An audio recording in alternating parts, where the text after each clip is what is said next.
Is that too slow? Well, it's not really funky. No, it's not, is it?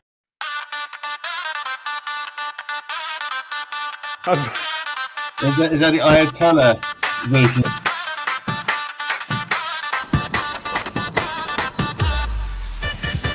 Jingle bells on the rickshaw ride, cars simmering on the stove inside. Starry nights, lights all bright. Santa's rocking a quartet tonight. We wish you a Merry Christmas. Hi, hi. We wish you a Merry Christmas. Oh my, ladders in hand. Dude. You know how I did that? I did that. As you were fumbling around looking for your hat. I just did that on Suno. That's quite extraordinary. But you know, I'm going to say tomorrow evening I'm going to go see Elvis Presley. One of the best Elvis Presley tribute acts ever. Mario Kumbo. Was it at one of your events or something? Yeah, he was at our ball. It's the second time I've seen him. He's really good. The first half, 1 hour, is really good, but the second half is when he puts a white jumpsuit on. And it goes electric. I tell you what, at one point when I was watching I think I've seen him on TikTok and stuff, right? He's really good. It's uncanny. It's literally like you think you're watching the real guy. Well, at one point when I was watching him at the in the theatre, I was looking and I thought, that's Elvis, because but he's been doing it for 30 years. Wow. So it's like the older Elvis version. I'm not going to say he's fat and old because Mario's quite tall. He'll boot me up. Well, Elvis got quite. Let's say Elvis did get quite fat. Let's be honest. Quite fat, yeah, that's true. I mean, there is. I saw a clip of him, and the thing is, I mean, it's a comment on his genius, because he does that thing where he's in his fat time and he's in his white suit and he kind of leans, he sort of squats right down onto the stage, and he's singing. And as he's singing, he goes, "I hope these trousers don't split." You know, he literally sings that as he's going down. So, but yeah, I mean, what a legend. But this year, but now we're thinking, is that AI or was that real? And maybe we should start. Well, no, I think that was because I saw that some time ago. So I saw that some time ago. That wasn't recent. But now, absolutely, literally, like everything I see now. I saw a video the other day. It was on Instagram, and somebody posted that an airplane was making an emergency landing on a motorway. This was in America. It was a light aircraft, not a huge one. And it landed on top of a car. And the person in the car was slightly injured, but they were okay. The people in the plane survived as well, so it's all good. But I looked at it and I thought, oh, it's AI. Must be AI. And then it popped up on a couple of news sites. I was like, oh no, it actually happened. This is real. There's one about someone smashing up a Lamborghini with a pipe in West London. And you start thinking, really? First you think, oh my God. Then you start thinking, when you look at the background and the people, they're ignoring it. They're not looking. And so I'd be looking at someone who smashed a car. And that's, I think, 2026, if we're going to start off with everything, we have to talk about AI. Because AI... We have to talk about AI. First of all, so hello from Ibrahim. He's giving a shout out to you, Sai, because he feels a bit bad because he feels like he was a bit rude to you last time. What did he say? Everyone's rude. I can't remember what he said, but he said something. And he said you look like a good person to have an argument with. He was that guy. And then he says, "It's offensive. I've been waiting for his phone call all week." Can you give Sai a character reference and tell him I'm actually a decent guy at car shows? The great Christmas music for cruising down the Brompton Road, he says. So that's good. Back at you. And okay, so let's do it. So you know what? All these episodes that we've done, and only now I'm figuring out how to do things with this software. So as we start the show, I just realized I can do this. So let's do that.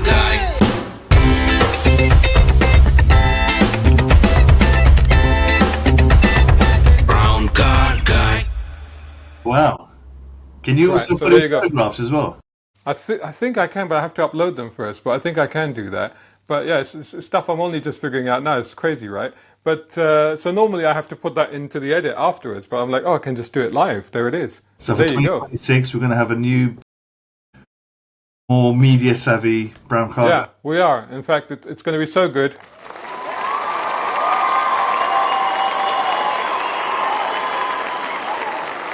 Well, the funny thing is, I bought this.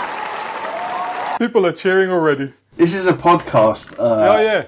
Which I was going to use to do my podcast, and you know what? this software does everything. I don't need it. It could just go in the bin. Well, it's amazing. So for anybody watching, full disclosure, I use something called Riverside FM, and there's another, because there's other guys I do podcasts with, and they use StreamYard, so other apps are available. But with Riverside, it's quite good because it's got these features, but also for the little clips and stuff that you get, it sort of tries to organize many of those for you. So it's quite extraordinary. So afterwards, it'll go through the whole podcast, it'll process, and it will try and pick out the best bits, so to speak. So that's where all the little shorts come from and stuff. Do you use it also for your own OnlyFans account as well? I could do. I haven't said that. I've still been thinking about setting that up. I haven't done that yet. Thing is, it'll be quite a sad one. It'll be quite a sad one because there'll be nobody on it. Remember about the hair. You're going to shave off the hair. Yeah, hair in the wrong places, isn't it? Yeah.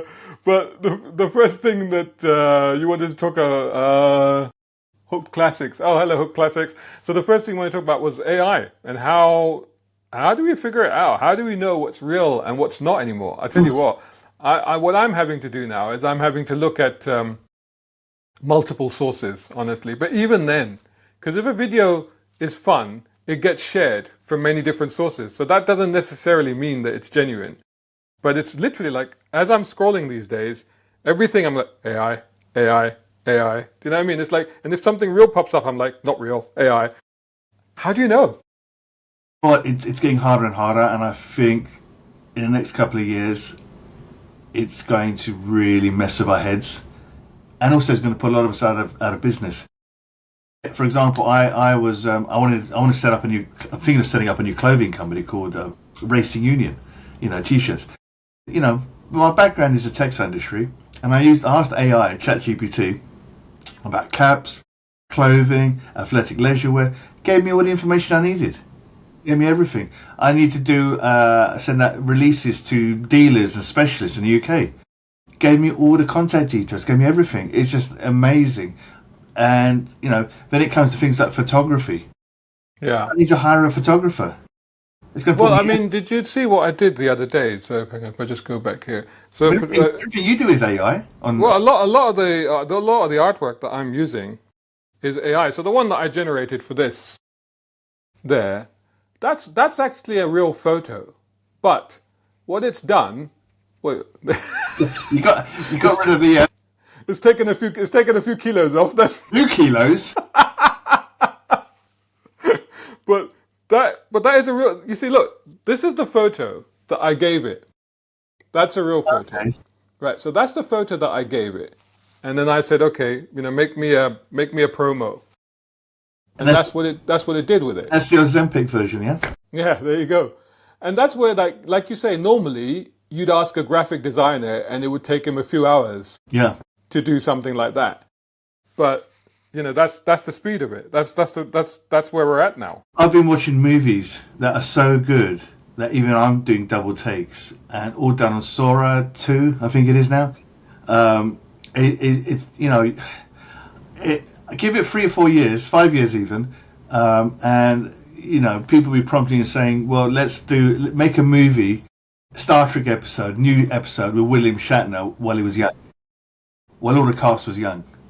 Yeah, we can. To be honest, they could do that now. But again, when you talk about how it affects our business, so that's a photograph that I took maybe back in 2011 or something. It's a Chevy Corvair. That's the actual photograph. So that's out of the camera. That's straight out of the camera. So what I would normally do is, I used to process it in Photoshop. So it would take me like an hour or something to process that into something that I was satisfied with. So now I got that using the ChatGPT image editing thing, and I just told it, sharpen it up, improve it, add the golden hour lighting, and that's what it did. So that's the photo. Well, I think Adobe now has licensed its software to ChatGPT, so you can do Adobe kind of. So that's what that is actually. Yeah.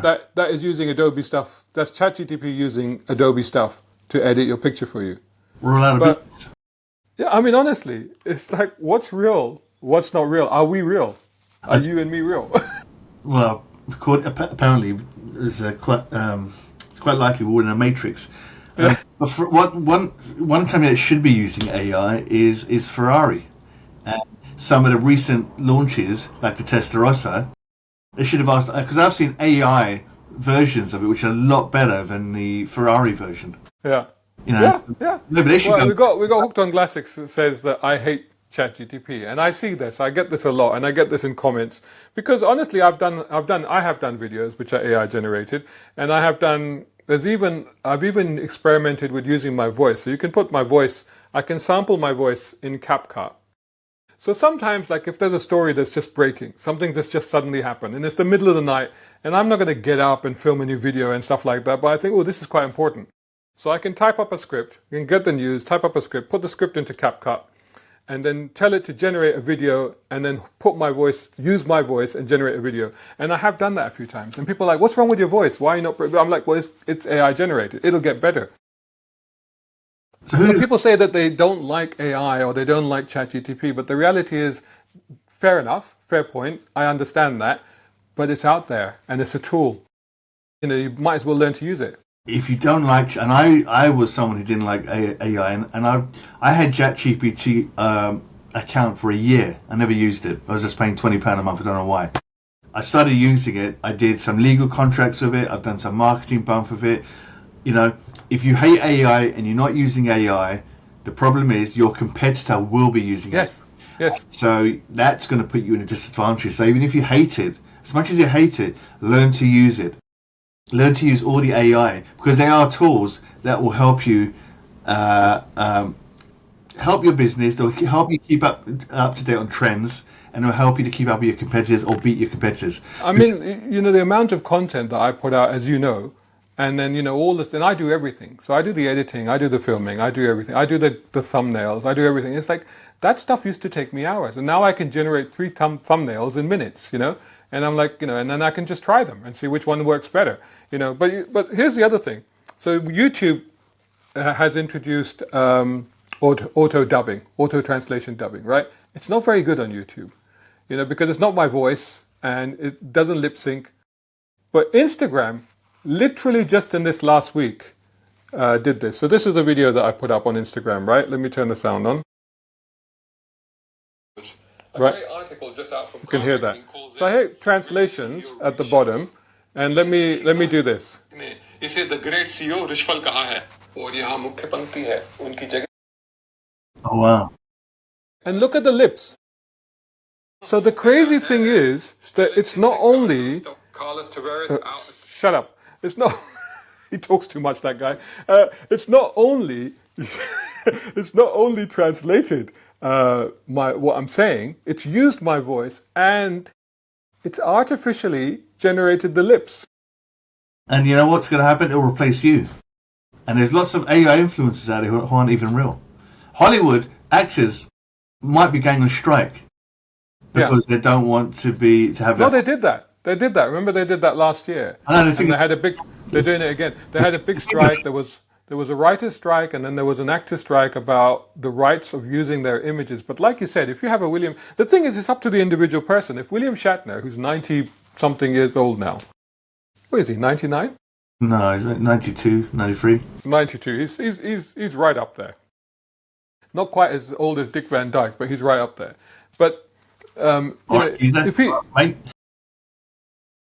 Hey man, that guy was. You see some of the clips that have been circulating about Dick Van Dyke when he was younger, and the sheer dexterity and athleticism of that guy was extraordinary.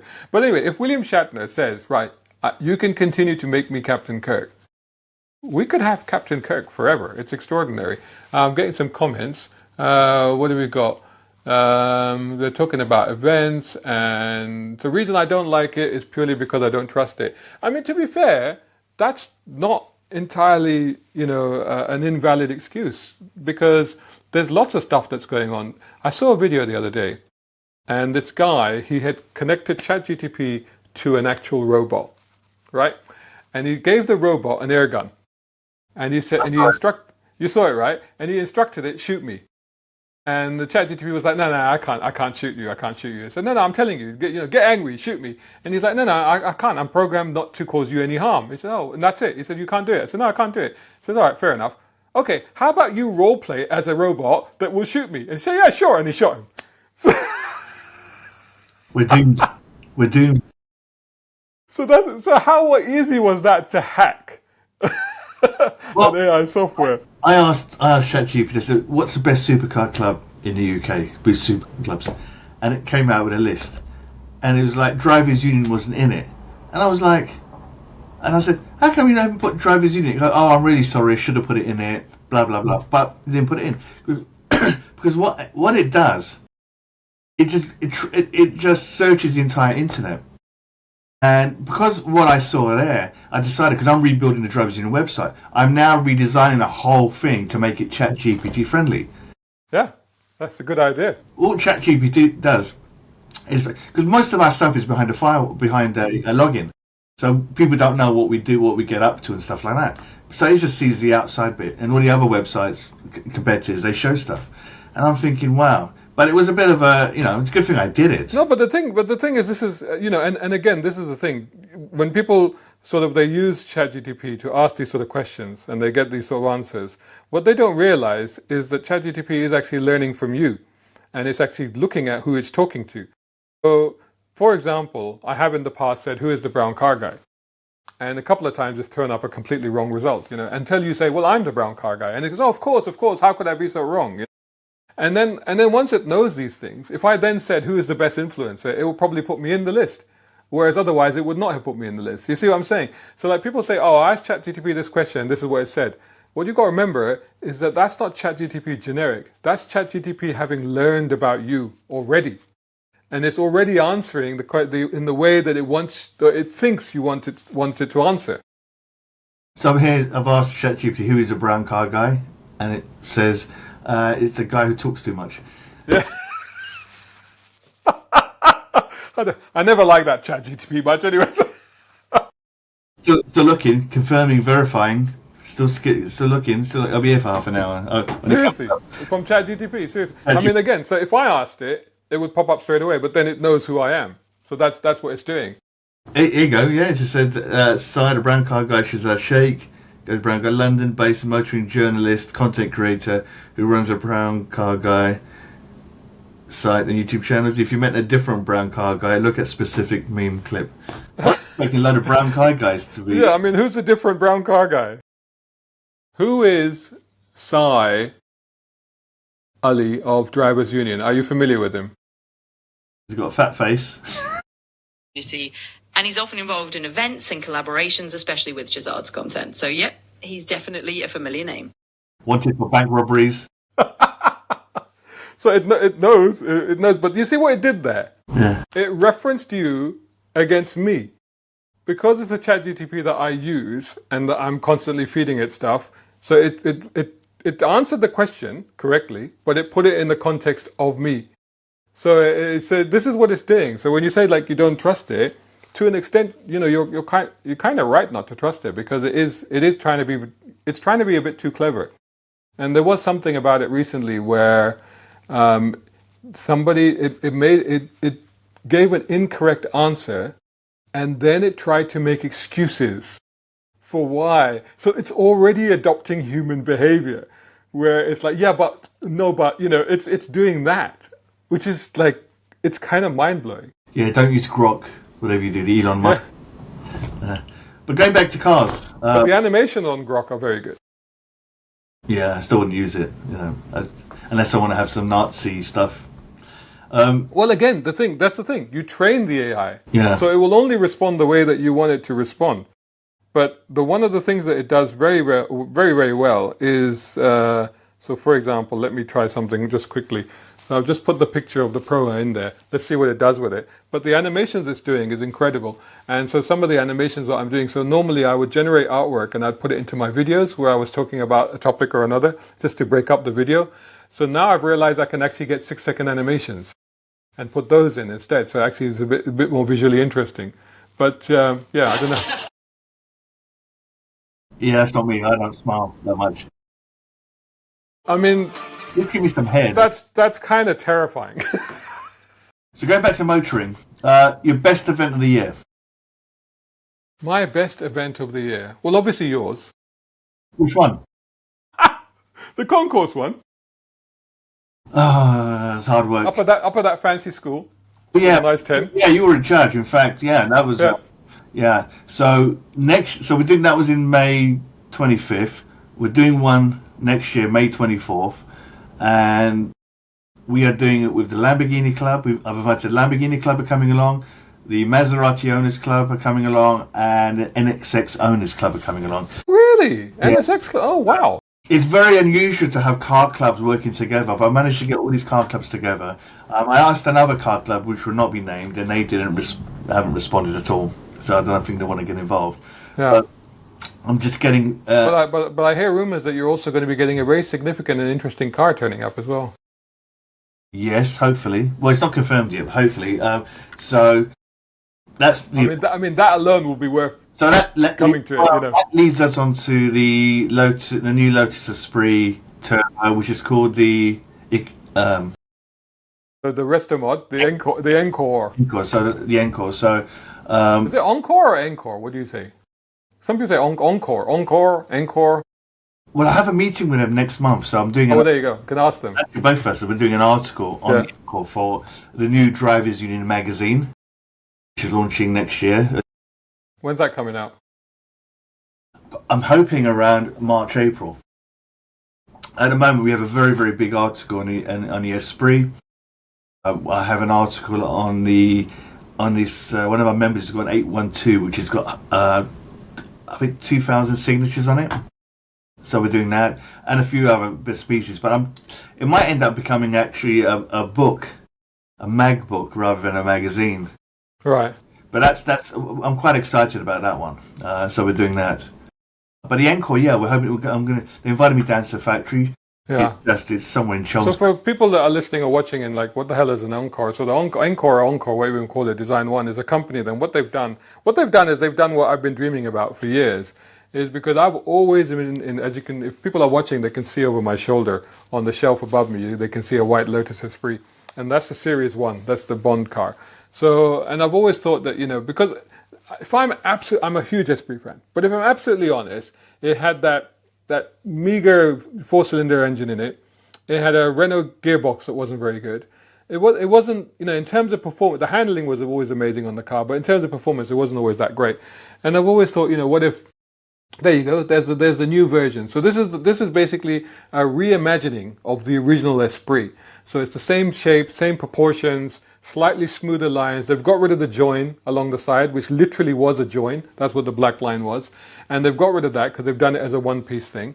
And what they've done is they've built it on top of a modern V8. No, I say modern, but it was discontinued, 20 years ago or something. But they built it on a V8 Esprit. So it's still an Esprit underneath, but it's not the original Esprit, but it looks like the original Esprit, which I think is fantastic. They charge you £400,000. They charge you the price of probably 4 concourse early model Esprits, I reckon. Yeah, I think it's. and plus you need a V8 as well, so it's 430 something thousand pounds. Plus you have to bring them a V8 Esprit. And the V8 is anywhere between 40,000 to about 7,000. I would say 40 to 60 grand to get one of those good ones. I'll be looking at because the 350 Esprits, there's two for sale. Right. You're going for about 65, I think. Yeah. I mean, the prices have rocketed lately, haven't they? I don't know. There was two Lotus Esprit turbos on collecting cars. A Series 3 and an S4S. Series 3 did not reach and did not sell anywhere near its reserve. That's weird that you showed me that. I was really surprised. Yeah, it didn't reach. And the S4S, both red. That was sold for 35, I think.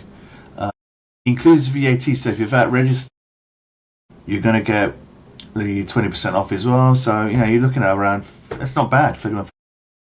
So Ibrahim is saying that BCG has an AI video of him talking in a North American accent. His Canadian passport is on the way. Well, I mean, how do you know? Hey, boy, how do you know it was AI? It could have been me. That could have been me talking right there. You don't know anything about what I talk like. Maybe this is a put on. Maybe the accent I'm talking in is a put on, and maybe this is actually my accent. You don't know that, do you? That's more Alabama. You know what? Now you're getting into little semantics of where it was. I don't know. It's like saying it's Birmingham or Manchester or Liverpool. I'm like, you know what? That's my generic American for you. That's a good with the Confederate flag. There you go. Exactly. Yeah. Yeah. And white pillow over your head. I need a General Lee flag. That's what I need. Yeah, so hopefully we'll have the encore. I've talked to them. They said hopefully we'll have the encore coming down. I'm not sure yet. Still going to confirm it, but that's one of the cars. But yeah, we're working hard. We're going to try and make it very special. So just pausing on that for a minute. What's been, I mean, I've got to say, because we're talking about the Encore, for me, that's probably been the most exciting car launch, or most sort of stimulating to me car launch of the year. What's been the most stimulating car launch for you over 2025? To be honest, nothing really excited me, and nothing. The new Ferraris was like, it was nothing really that I've looked at and thought, wow, I want to go to that, I want to see that. Can't really say anything. No, Yeah. it just sort of blurred. Yeah. I think cars are becoming very generic. What shocked me more is I go to some events now, and I see the Chinese cars there on display, and I see Chinese cars on the road. And the problem is I don't recognize some of the cars. They all look the same. And the thing is, we're going to get more and more of that. I mean, this is literally taken on, it's literally taken off and accelerated so fast, the influx of Chinese cars. And as you know, I do a lot of monitoring of the industry and what's happening with the industry. And I've been looking a lot lately at what's been happening with businesses themselves. Ford have just announced a $19.5 billion loss. I have to repeat that, $19.5 billion loss. And I've done a whole video on that. And that's purely the money that's not projected, but that's actual money that they've lost. That's money that they've invested and they've just written it off. Because that's money that they invested in EVs. And they've just gone, no, we're pulling back from all of that. So there is a major shift in the legacy car manufacturers. They're all pulling back from EVs because they don't know what to do with it. They don't know how to do them. They don't know how to sell them because people are not buying them enough numbers. Meanwhile, the Chinese are going crazy with EVs.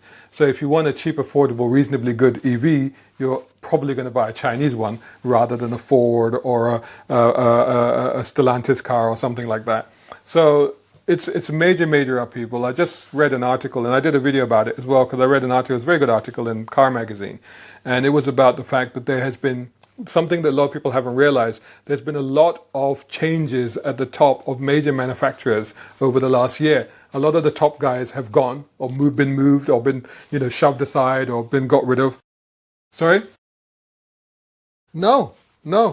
So what's happened is when this whole EV thing was happening, and the dependent on AI and software and all the rest of it. Basically, when Tesla was growing, and everybody was like, "Oh, let's follow the Tesla rule book. Let's follow that playbook. Let's do it that way."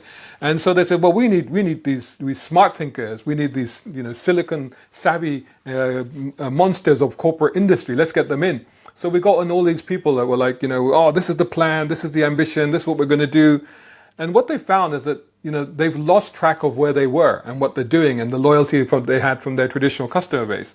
And what they're doing now is they're moving a lot of these people out, and then they're elevating people from within their businesses who know their businesses quite well, and they're putting them back in charge. And I think what's happening is that rather than this sort of extravagant, revolutionary, radical new ideas, let's jump on board with the future bandwagon, what they're doing is like, no, let's retrench, let's steady the ship, let's calm down. Because like Ford, we just lost 19 billion. I mean, if you think that the UK government said we got a 20 billion pound hole, one company, Ford, just lost $19 billion.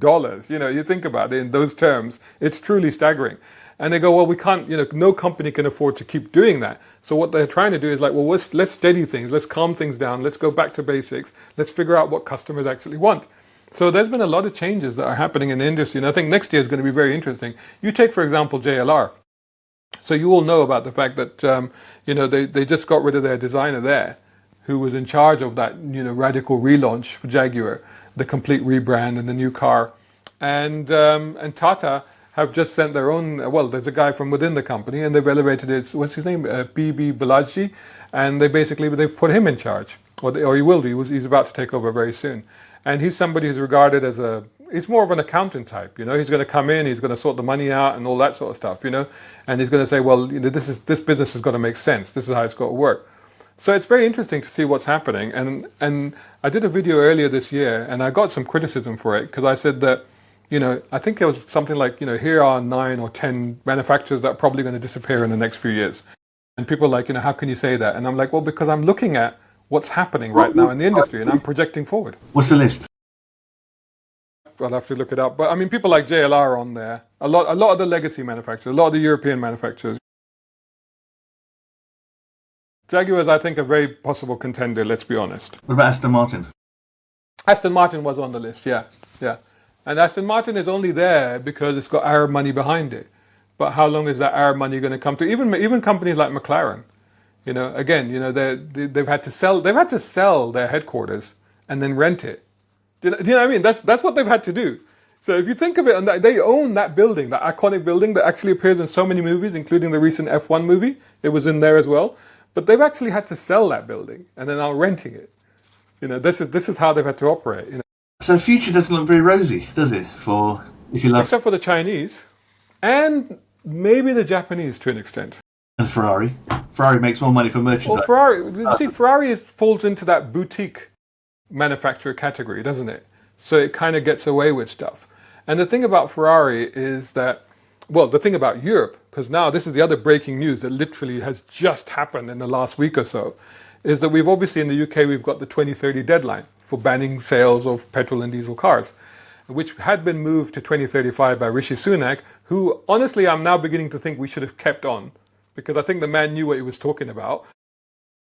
He left, and then the current government said, well, we're putting it back to 2030.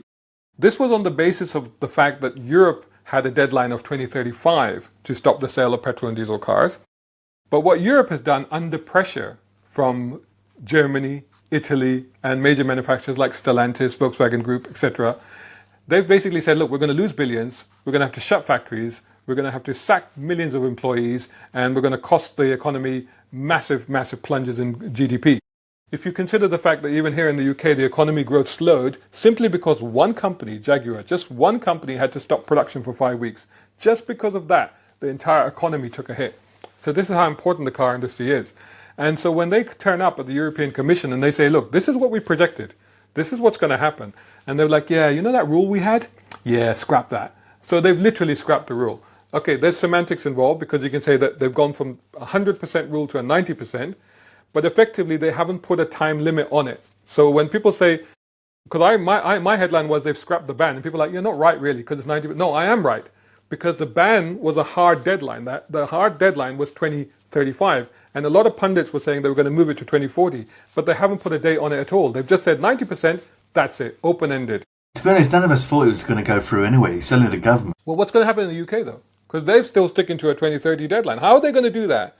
How can the microcosm of UK survive within the scope of Europe? In fact, considering the fact that UK exports 80% of its production to other countries and primarily to Europe. What manufacturing base has the UK got? You got Jaguar. JLR, Nissan. You got a few others. Morgan. Aston Martin, etc., etc. Yeah, but very small businesses. Even BMW, even mini production has moved to Spain. Part of it has anyway. Yeah, but a lot of it is going to do with Brexit. So basically, in the future, we're just saying for the UK, we're buggered.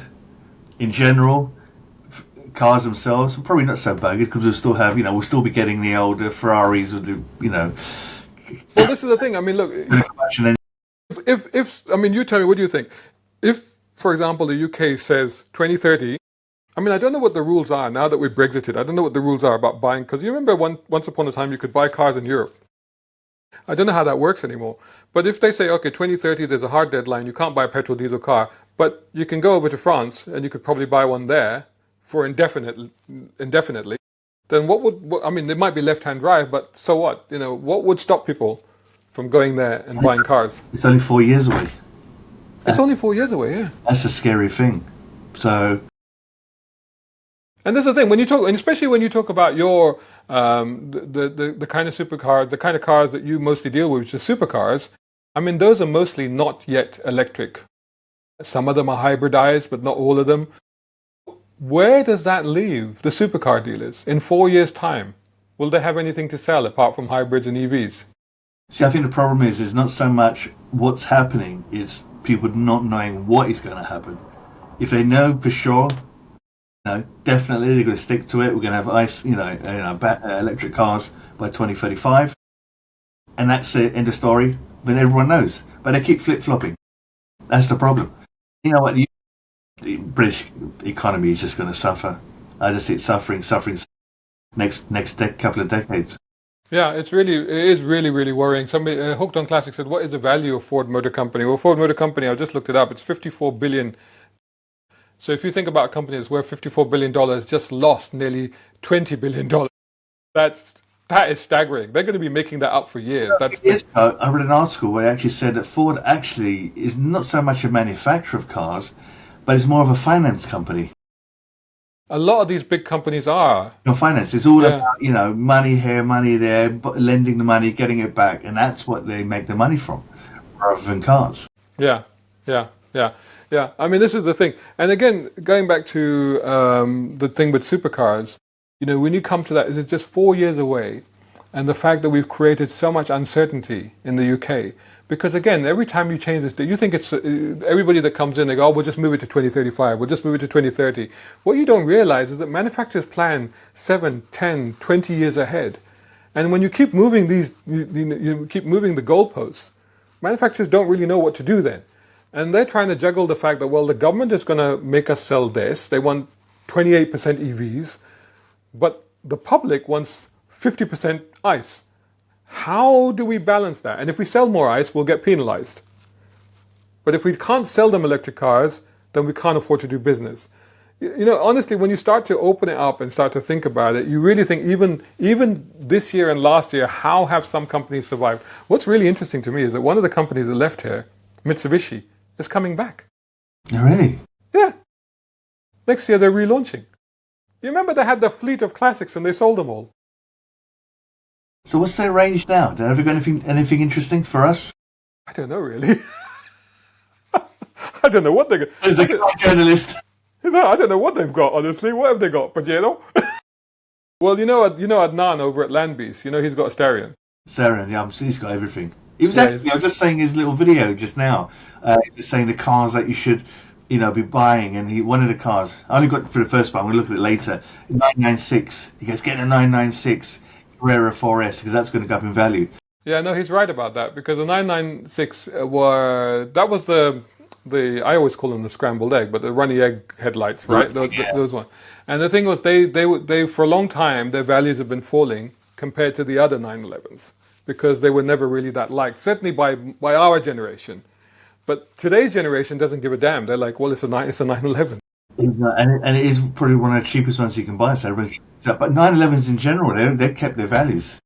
DB9s, my DB9. By the way, my DB9 is in my garden at the moment. It had a service done. It's got a broken spring. It's been very reliable, but it's got a broken front spring. So I can't. You should take it to Adnan, because he put up another video where he was talking about the parts. And he was talking about, I don't know, a 1,200 pound sensor from Ferrari, which he sourced for 70 pounds, exactly the same thing somewhere else, So, Yeah, that's Ferrari for you. 'Cause, even on 360s, you get a little part, it's a Fiat part. yeah.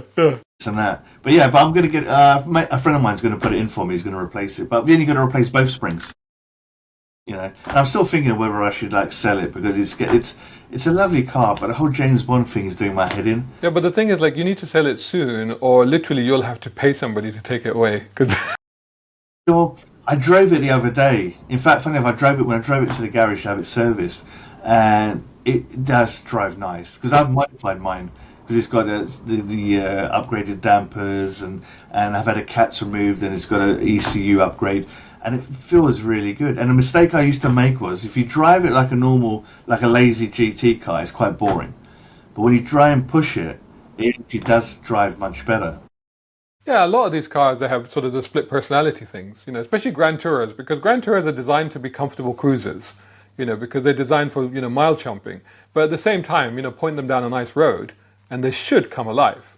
They should. That's a good GT for you. It should come alive. I might actually keep it. I'm beginning to like it again. Yeah. A little bit, but I still quite want a Lotus Esprit. I can't park it outside, or a 911, but everybody's got a 911. So I don't know.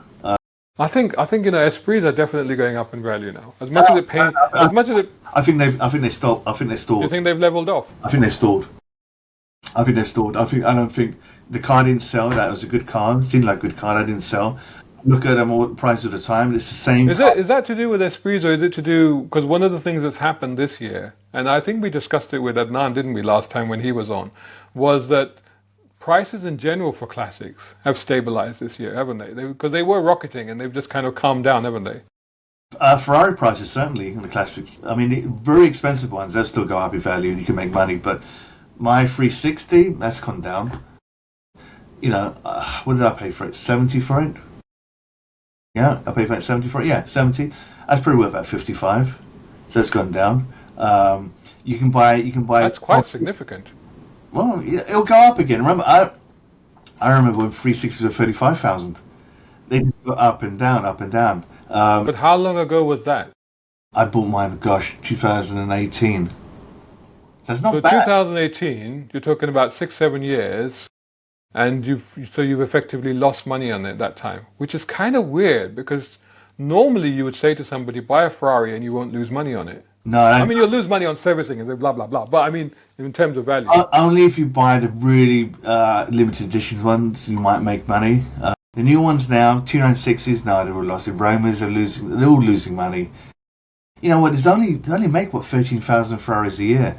Yeah, you say that though, but isn't that the problem? Because aren't they making too many? Because you look back in the day, you know, Ferraris were a rare sight. This is why Ferraris held their value, because like how often would you see one? How often would you be able to buy one? And now they're just like, And then you got the pura sangue. I can't even pronounce it without going desi. Pura sangue. I mean, Ferrari have reduced the number of cars they're importing into the UK and then putting elsewhere. But I mean, 13,000 is not a lot. Is that because of the ZEV mandate as well? The emissions mandate. I think just slow sales, to be honest. I think the 296 wasn't selling as well. A lot of people in the forums are saying this. Some people are saying this 296 is lying around. They're waiting to be sold. People don't want them. I don't know. I think the market's sort of changing a lot. You got people who would rather buy McLaren now. But McLaren, I think their sales are 1,800, 2,000 a year. Their values have also dropped, haven't they? To be honest, I don't really follow them because I don't really chase after Esprits. McLaren. Yeah. You know, the only prices I really look at is the Esprit. It's the only one I actually go into Auto Trader or Pistons and see what the price is. You know, the other cars I don't. You know, Testarossas have gone up in value. Yeah, of course. Well, 80s, 90s stuff. The thing that's really growing at the moment is 80s, 90s, and we're talking across the board. So even if you're talking about like a little Daihatsu Charade that I saw at the NEC show, I mean, things like that are rare and hard to find and becoming highly collectible. Yeah, but I think new cars, they don't do. I think I've become an old fogey now because I just buy the old cars. One car was actually nearly about to bid on. It was up for auction with one of the big companies, and it's based in France. It was the Miami Vice Daytona, not the actual one, right? But a Corvette C3. But that was a Miami Vice Daytona. Miami Vice Daytona was a Corvette C1. It's not the actual Miami Vice because that would be worth like $500,000 plus. Yeah, but that wasn't that why they ended up with a real Ferrari, because by having the fake Daytona, they pissed off Ferrari, and then Ferrari said, okay, well, we'll give you a Testarossa, but it has to be a real one. But they still had another, I think they didn't tell Ferrari, but they did had a secondary fake Testarossa as well. No, what they used was they got a Pantera. Yes. And put a Testarossa body on top of it, but that was just stunts. That was for stunts. That's for stunts because they didn't want to use, because I think they were given two black Testarossas. Right. So these were actual Testarossas that Ferrari gave them. But yeah, real Ferrari. Yeah. Ferrari got brave because they just saw, they just thought, wow, this is like really successful show. We want to be in on it. Because initially, nobody was interested in supplying anything. Even people in Miami weren't interested in Miami Vice because it's promoting prostitution and drugs. Yeah. And then it became such a big worldwide hit. But the thing is that Miami, you always think, like the two detectives driving around a Ferrari, but it was actually based on reality, wasn't it? Because that's what they were doing. Basically, any cars that they were securing from drug busts, they were being recycled into their fleet, weren't they? I don't know about that, but no, this is what I read. This is how those guys had those cars, because it was based on the reality that if they did do a drug bust or they caught somebody or whatever, and they took their cars, they could then use those cars.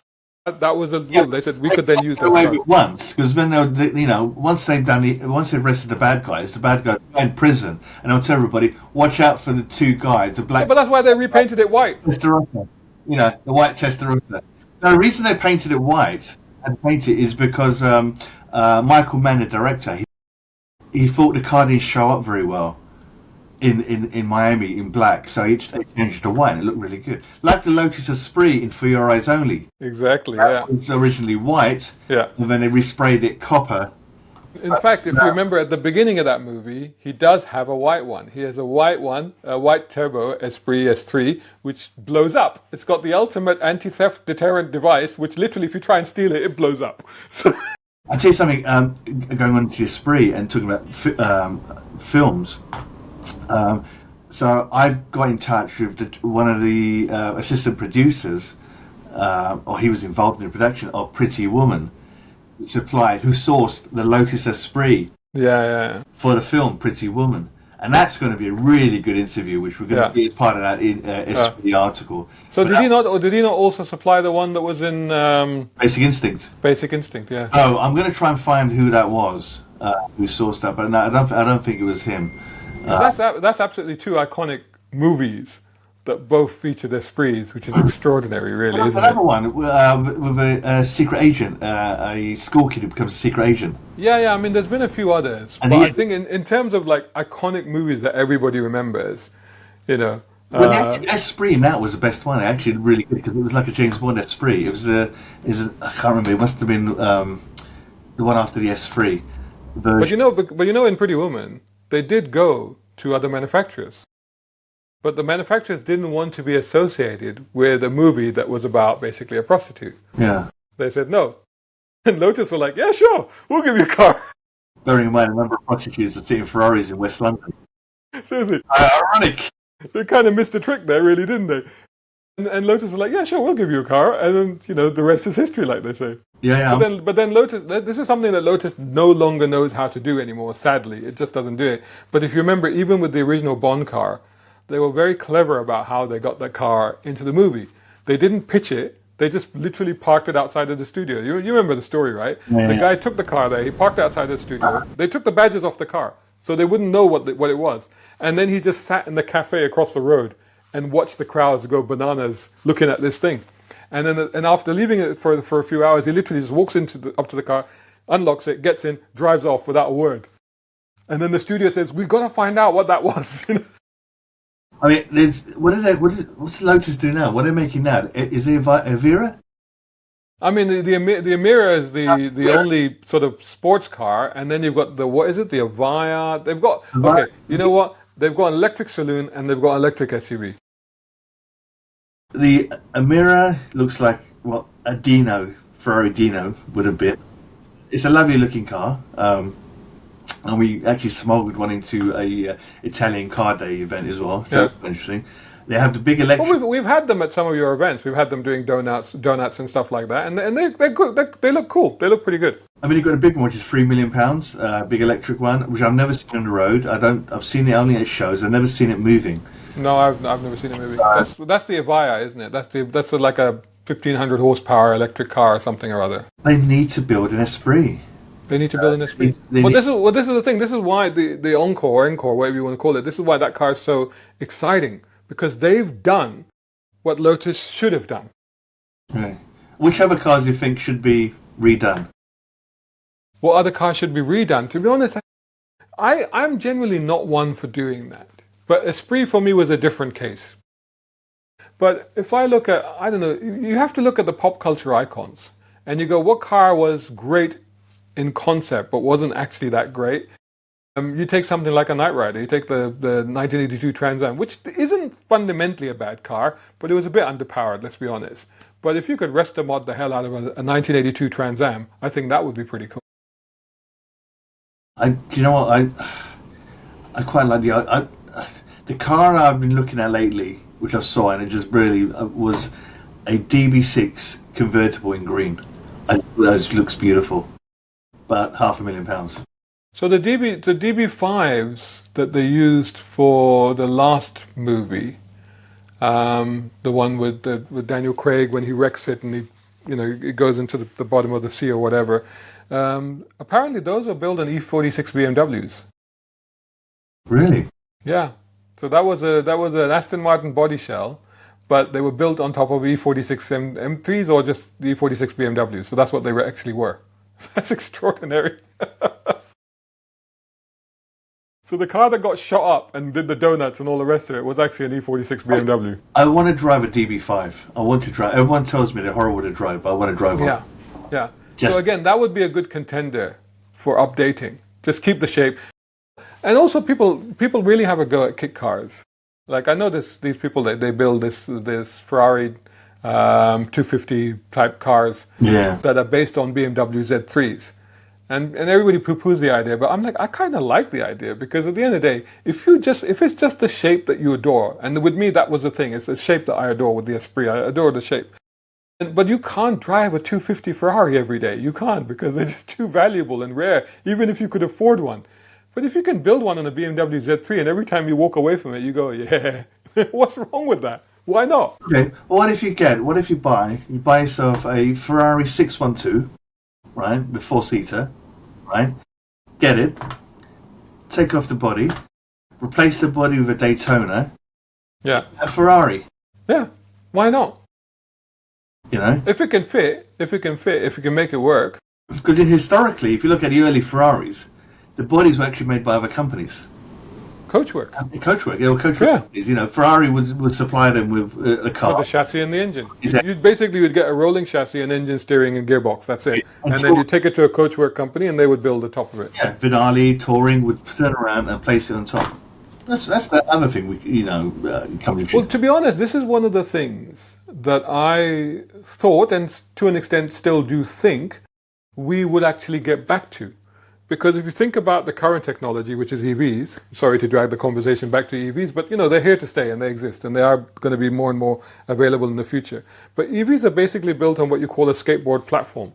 So it's a flat platform with the batteries ensconced within that platform and the motors either within the wheels themselves or within the chassis itself. So it's completely flat. That's it. That's all you need. Which then means that literally you can put anything on it. You can put anybody on that. Anything you can create, you can put it on top. What the Chinese should be doing is, if I was there, if they made me in charge of a Chinese EV company, I would turn around and say, right, let's get some designers in. Let's make beautiful looking cars. Right? Let's make beautiful looking cars. You've got everything else. We've got everything else. It's all done. All working. Chassis and everything. Let's make beautiful cars. Cars that would go into concourse. You know, I had a chat with a lady from Mercedes-Benz at Silverstone, and we test drove the new the AMG GT, and we're talking. And I said, well, it's a nice enough car, but it's not beautiful. And I said, there's that. Oh God, it was. I can't remember the name of the car, but it was one at the Hampton Court Palace concourse. There was I think it was an orange Mercedes, beautiful, the doors coming up and everything. And I just said, why don't you make this one? Yeah, the classic, the C112, I think, concept car you're talking about. Yeah. Mercedes should be making things like that. Yeah. Yeah, but the thing is, when those cars were made at that period of time, there was much less legislation in terms of safety legislation. And the reason that car designers are so hampered today, the reason why EVs still look like ordinary cars, because I'm like, look, it's an EV. Why does it still need to look like, it doesn't need to look like an ordinary car? Because a traditional structure of a three-box structure of a car, engine, passenger cabin, boot space, is the requirement of how a car needs to be, because the engine needs to be there. But when you have a flat platform, you no longer need that space. So what they've resorted to doing is putting things in called front trunks, front boots, as we would call them, fruits, if you like, anyway. But the reality is you could build anything on there. You could build any design you want. But then the problem you have is that you come up against crash safety legislation, because you need that crumple zone and that pedestrian safety zone and all the rest of it. This is why you can't have pop-up lights anymore. This is where a company like Encore Design gets away with it, because they can build a new car and put pop-up lights because it's not a brand new production car and it's not going through all of those, the crash safety things. I mean, we end up with things like the Tesla Cybertruck. Yeah, I mean, look at that. Have you seen one? It's not allowed to come into the UK. Apparently. I mean, there are a few here, but apparently it's not legal here. I saw it in Dubai. I saw it in Dubai when I was there. It was as hideous as you can imagine. Literally, I was like, oh. And it's vast. Yeah. It is huge. So other highlights, automotive highlights this year. It's been quite tricky. I mean, in terms of cars, in terms of new cars, there hasn't been anything. In terms of old cars, I drove a Toyota 86, AE86. I hadn't driven one of those before. It was so much fun. It was as much as fun as you could expect it to be and hope for it to be. In terms of new cars, it's very hard to find anything. The only memorable thing that stands out in the whole year, it wasn't actually a new car that came out this year, but I had it for a few days, was the MG Cyberster. It's electric, but it was actually very quick. It was reasonably, it wasn't visceral, it wasn't engaging, but it was reasonably entertaining to drive.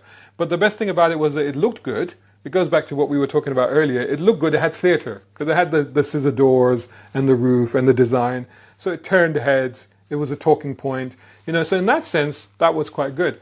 But in terms of all the other new cars out this year, not really that much. So the highlight drives really were the car the 325i that I sold earlier this year. Sadly, I still miss it. And then driving the AE86, which I thought was incredibly good fun. So as a car journalist, do these companies, manufacturers, like call you and say, Shazad, would you like this car? Would you like that car? Is that what happens? It varies. It depends. It depends on your hierarchy of journalism as well. But when I was in Dubai, it was a different story. It's because I was an A-list journalist, if you like, over there, compared to a Mr. Nobody over here. But with the manufacturers, it's give and take. Some of them will do that. Some of them you have to chase. And I've gotten to a point now where I'm quite tired of chasing. So I generally don't chase unless there's something that I'm really keen on that I think will be really interesting for my viewers or readers. Or if people say, look, we'd like you to review that car, then I'll try and see if I can get it. But otherwise, it's generally I'll see what's out there, what's available, and which manufacturers are willing to work with me.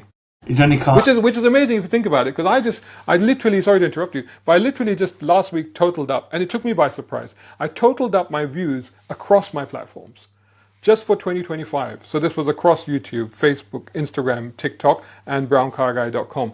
And I totaled them up, and it was in excess of 8.3 million views in just the 1 year for one content creator. I mean, hang on, let me go back to the media bit. Hang on, here we go. Cheering, yeah, there you go.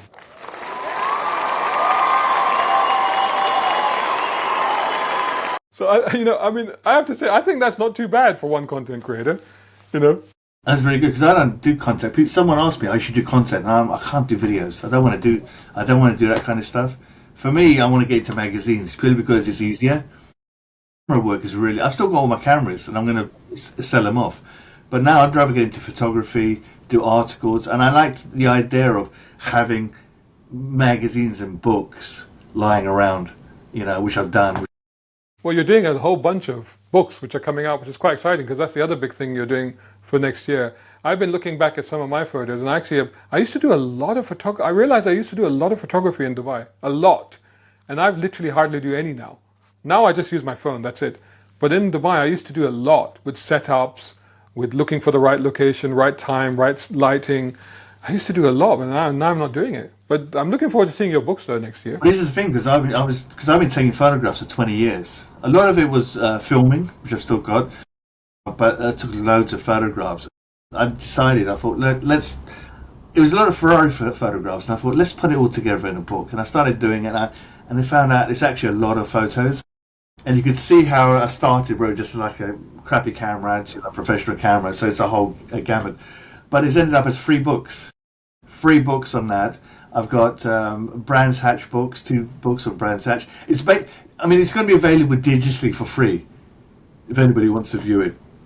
So I've got those 9 books. Then I also do the books for the Concours of Elegance and the London Concours. So I'm doing the 2025 versions of those. But I thought, hang on, I've got photographs going back years from earlier, before 2024. So I'm doing those. So the plan is, by January, I'm 90% finished, 11 books. Wow. Back, ready. Probably once I'll sell them if I want to. If people want to buy them, they can buy. So this is 11 books. The photo. No tech. Yeah, but still. Each one's about 350, 360 pages. It's substantial. 2.5 kilograms each. And, and I just thought, I'll just do those. And then once that's done, I will then just concentrate on Drivers Union magazine, which again will be digitally. Yeah, but the thing is, I would say, because you put out 11 books, you're basically a book publisher. Yeah, that's the reason I'm doing it. Yeah. Hey, So you should then just make more car books, I guess. no, this is easy because this was basically it's. It's 20 years of work, just photographs. Then I might do special issues. I'm not sure. I might do one on McLaren where I've been do high-end quality photographs and interviews with people. But then the thing is, it'll distract me from the magazine. And I think for Drivers Union as a club, we need a magazine. And I want to create an international. The magazine will be quarterly, though, isn't it? Well, I'm saying twice a year, probably 3 times a year. I'm not setting it because what I really want to do is I want to talk about quality. And it's not actually a car club magazine. Because what I want to do is I want to talk to people who are specialists you don't know about. Find a hidden car. It could be a supercar, it might be a classic car. People, cover events. So that's the other thing. You're sort of giving a little bit more emphasis to classics next year as well, aren't you? Well, we're expanding. So what I've decided to do is to open up a classic and sports car section. So people can now join up as a supercar owner or a classic and sports car owner. And then from January, when the new website is built, it'll be international membership. So people can now join for free around the world. Because the new website will have a forum, a more intensive forum. It'll be bigger, it'll be better. But what I'm trying to do is turn Drivers into a worldwide brand. That if you're interested in these kind of cars, join up. If you want to create an event in, let's say, Chicago, but yeah, come on a forum, create your event in Chicago. We'll help you whatever you need to do. It's building it up basically. But Drivers Union, in effect, will become a car club. At the moment, it's a car club with a little bit of media on the side, but it's going to become a media company with a car club on the side. But also like a more expanded, because at the moment it's known as a supercar club. But what you're talking about is, I guess what you're talking about is the true meaning of Drivers Union. Because then we're talking about drivers, aren't we? The whole Drivers Union is just morphing. Like I said, we're working with other car clubs. So, Lamborghini Club, we're working with them, and NSX and Maserati Club. And hopefully other clubs as well, top tier clubs. So it's not like a normal car club. Our price as well, compared to others, we're a lot cheaper. Our membership starts at £99 to £150. But I'm also introducing another supercar membership at £49, hopefully. Because there are members who are in Scotland who can't come attend our events. So what's the point of them paying full price? Yeah. But they still can be part of the club. Hello to Sarah Davies, because she just said, hi BCG, it was great to meet you at the NEC last month. Right back at you. Thank you very much. So in terms of when you say you're going to expand it to classics and sports cars, does that mean that people, because you had a very strict definition of what constituted a supercar, are you now opening it up to people that have, I don't know, a Supra? It's effectively 2 clubs in one. So the supercars, the supercar owners still want to meet up at supercar events. And we get invited to events as a supercar club. For example, London Concours, we get invited as a supercar club. But what I'm going to do is we'll introduce a classic and sports car section. The classic and sports car members won't necessarily be able to attend supercar events, but the supercar members can attend the classic and sports cars. Right. Because a supercar can be a classic car. But a classic car is not necessarily a supercar. It's a bit hard to. I have to do it with very much care, and be very careful how I do it. But what we're trying to do is be very inclusive, But that's actually the plan. So 2026, because it's 20 years now I've been doing this. So 2026 is actually going to be the biggest year for our club, and we're also going to do tours and trips as well abroad.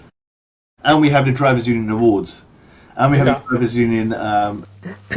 The union. So there's quite a few things going on. You're also going to be doing the Brands Hatch stuff next year as well? We're at Brands Hatch. Hopefully you'll be able to make it. Also at Brands Hatch, we're partners up with Brands Hatch. The only car club that's partners with Brands Hatch. So we'll be doing the GT racing, Brands Britannia, which is earlier in the year. I think it's in May this year, and the Festival Italia.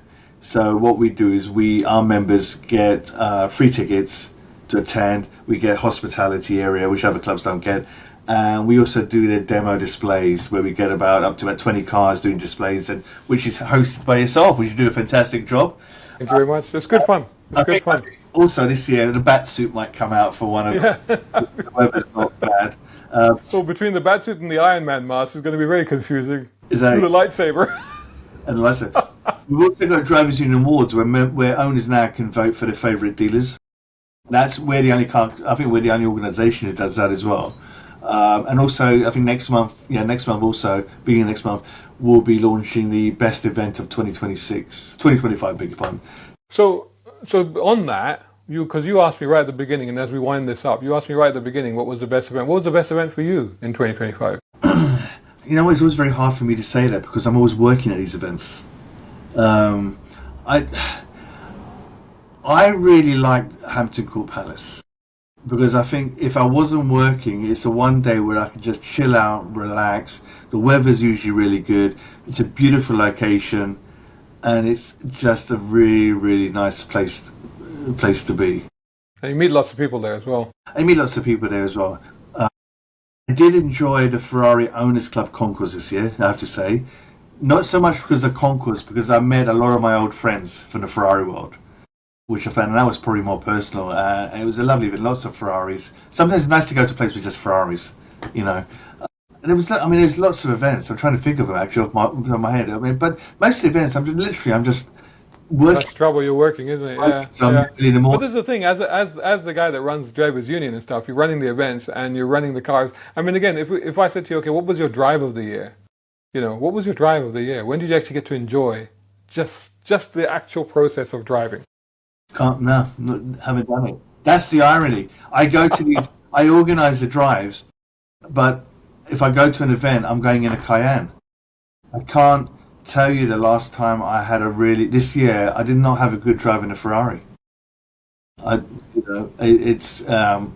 can't tell you. That's the problem. I'm so busy working on it. It's like caviar. You love caviar. You start working in a caviar factory. You have caviar all the time. You don't appreciate caviar.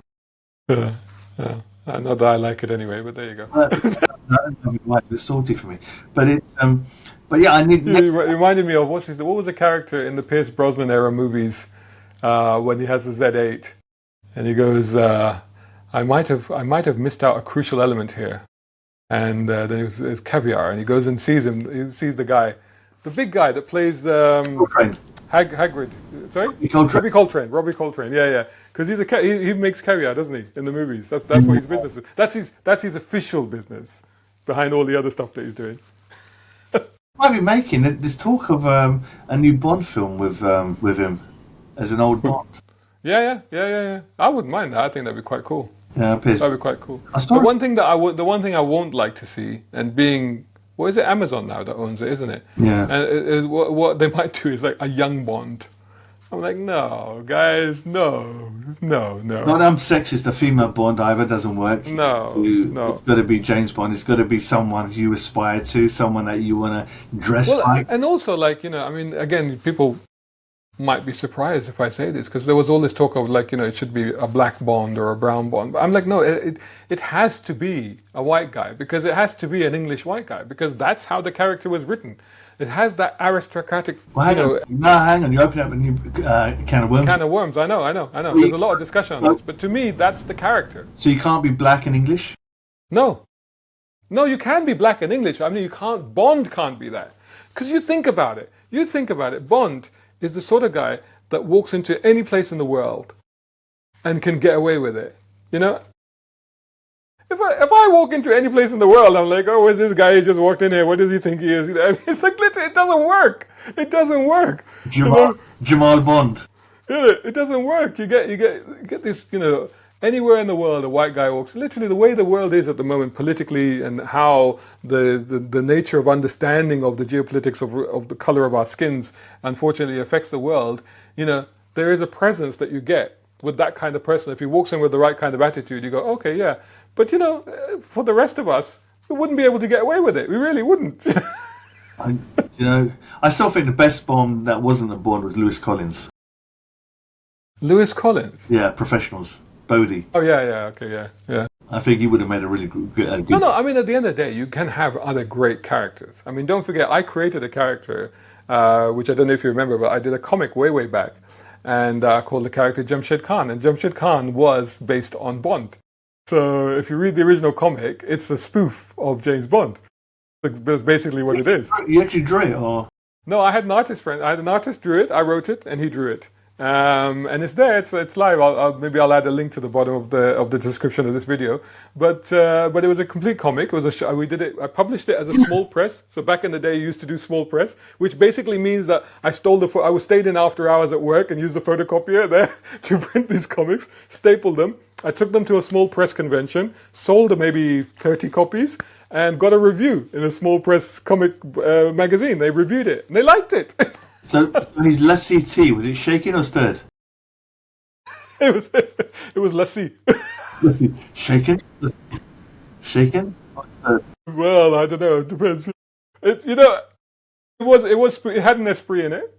Yeah, obviously. And I'm going to take credit for something else because I had a sequence in it. There's a chase sequence in the comic where he goes into the underground and he slides down. Instead of like running down the escalators, he slides down the middle bit.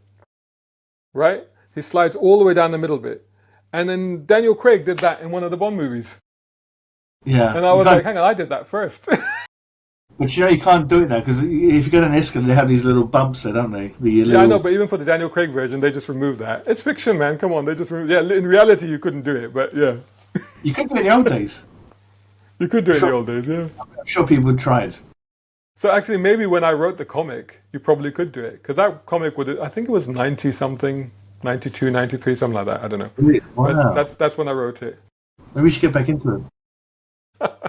Well, I did think, should I resurrect that character for a novel? I could do that. Comes out of retirement, why not? The return of Jamshed Khan. But there you go. So after I've just contradicted myself. So basically, I've just said why there shouldn't be a brown Bond, and then I've just said I actually created a brown Bond. So there you go. Anyway, on that bombshell, I think it's time to bid everybody Happy Christmas, season's greetings, happy holidays, all the rest of it, and a wonderful new year, right? Yeah, Happy New Year. Are we allowed to say Happy Christmas, Merry Christmas? I thought as Asian You can people... say whatever the hell you want, dude.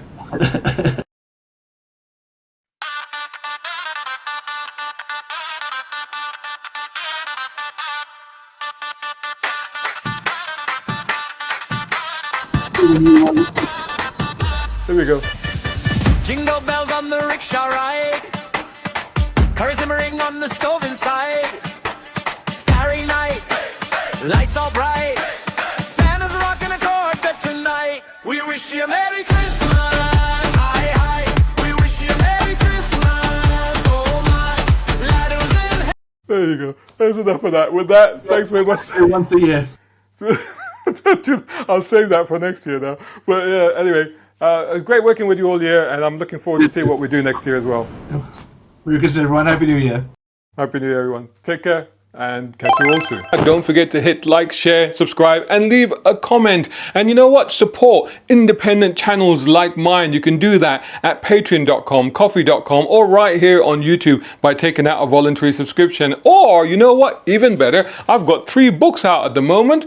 The first is Ulysses Files. It's an all-action thriller novel. It's a lot of fun. Had great reviews on Amazon. The second is a compilation of 13 stories I've written over 20 years, ranging from cars, sci-fi, and the human condition. A brilliant read, I've been told. And the third book is How to Do What I Do, How to Be an Automotive Content Creator. All of these are on Amazon. Go check them out. I would appreciate it if you buy one.